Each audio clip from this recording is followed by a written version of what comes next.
আল্লাহ, তোমার কাছে বিচার দিলাম, যারা আমাকে দেশ ছাড়া করেছে, যারা আমার প্রতি জুলুম করেছে, যারা এই দেশটার ভালো চায় না, দেশটাকে লুটেপুটে খেতে চায়, যারা দেশটার ক্ষতি করতে চায়, যারা জাতির পিতার মূর্তি ভেঙেছে, তাদের সবার মাথার উপর তুমি আসমানের ঠাডা করে দাও আল্লাহ, তাদের আসমান থেকে ঠাডা ফেলে দাও আল্লাহ।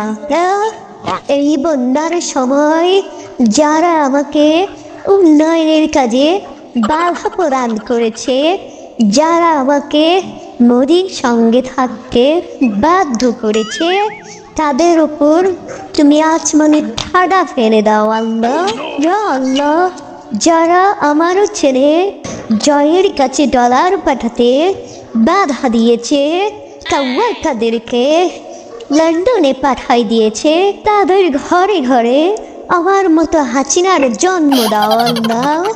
ইয়া আল্লাহ, তোমার কাছেই বিচার দিলাম, তুমি রহমান, তুমি রহিম, তুমি গফুর, তুমি গাফার, তুমি আমার দোয়াকে কবুল করে তাদের উপর ধারার তারা ফেলে দাও।